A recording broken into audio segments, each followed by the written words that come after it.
ഇറാനുമായി വാണിജ്യ ബന്ധമുള്ള രാജ്യങ്ങൾക്ക് മേൽ 25% തീരുവ പ്രഖ്യാപിച്ച് അമേരിക്കൻ പ്രസിഡന്റ് ഡൊണാൾഡ് ട്രംപ്.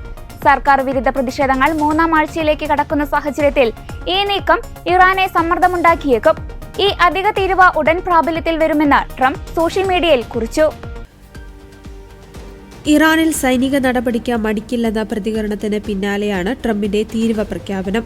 അതേസമയം അമേരിക്കയുമായി യുദ്ധത്തിന് പോലും തയ്യാറാണെങ്കിലും ചർച്ചകൾക്കും സന്നദ്ധമാണെന്നാണ് ഇറാന്റെ നിലപാട്.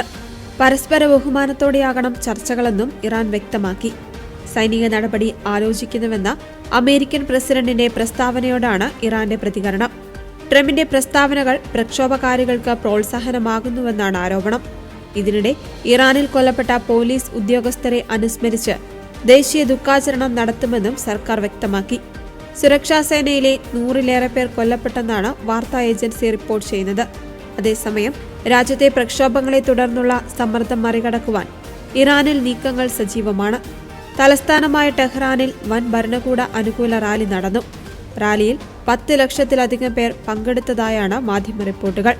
ഷാ വംശത്തിലെ അനന്തരാവകാശിയായ റിസ പഹ്ലവിക്കെതിരെയും മുദ്രാവാക്യങ്ങൾ റാലിയിൽ ഉയർന്നിരുന്നു. ടെഹ്റാനിൽ ഉടനീളം സുരക്ഷ ശക്തമാക്കിയിട്ടുണ്ട്. പ്രധാന കേന്ദ്രങ്ങളിലും പ്രദേശങ്ങളിലുമായി പോലീസ് പെട്രോളിംഗ് വർദ്ധിപ്പിച്ചിട്ടുണ്ട്. ഇറാനിലെ പ്രതിഷേധക്കാർക്ക് ഐക്യദാർഢ്യം പ്രകടിപ്പിച്ച് ലണ്ടനിലെ ഇറാൻ എംബസിക്ക് പുറത്ത് പ്രതിഷേധം നടന്നിരുന്നു. ലണ്ടനിലെ ഇറാനിയൻ എംബസിക്ക് പുറത്ത് സർക്കാർ വിരുദ്ധ മുദ്രാവാക്യങ്ങൾ വിളിക്കുകയും ഇറാനിയൻ പതാകകളുടെ ചിത്രങ്ങൾ കത്തിക്കുകയും ചെയ്തു.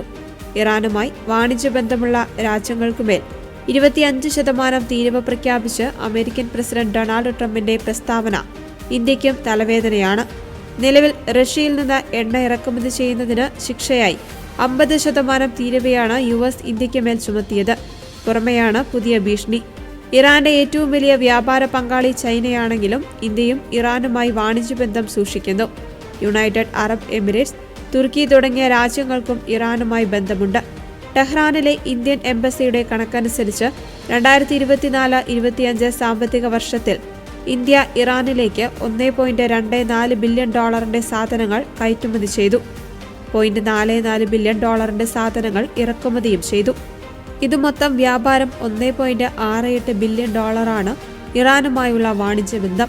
ട്രേഡിംഗ് ഇക്കണോമിക്സിന്റെ റിപ്പോർട്ട് പ്രകാരം ഇവയിൽ ഏറ്റവും വലിയ പങ്ക് $512.92 മില്യൺ വിലമതിക്കുന്ന ജൈവരാസവസ്തുക്കളുടെ വ്യാപാരമാണ്. പഴങ്ങൾ, പരിപ്പ്, സിട്രസ് പഴങ്ങളുടെ തൊലികൾ, തണ്ണിമത്തൻ എന്നിവയാണ് മറ്റുൽപ്പന്നങ്ങൾ. ധാതു ഇന്ധനങ്ങൾ, എണ്ണകൾ തുടങ്ങിയവയും ഉൾപ്പെടുന്നു. റഷ്യൻ എണ്ണ വാങ്ങുന്നതുമായി ബന്ധപ്പെട്ട ഇന്ത്യൻ ഉൽപ്പന്നങ്ങൾക്ക് അമേരിക്ക ഇതിനകം 50% വരെ ഉയർന്ന തീരുവ ചുമത്തിയിട്ടുണ്ട്.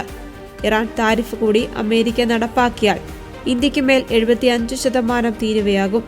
ഇത് ഇന്ത്യ US ബന്ധത്തെ കൂടുതൽ സങ്കീർണമാക്കിയേക്കാം. അതേസമയം ഇരു രാജ്യങ്ങളും താരിഫ് ഇളവ് നൽകുന്ന ഒരു കരാറിന് അന്തിമ രൂപം നൽകുവാൻ ശ്രമിച്ചുകൊണ്ടിരിക്കുന്നുവെന്ന വാർത്തകളും പുറത്തുവന്നു.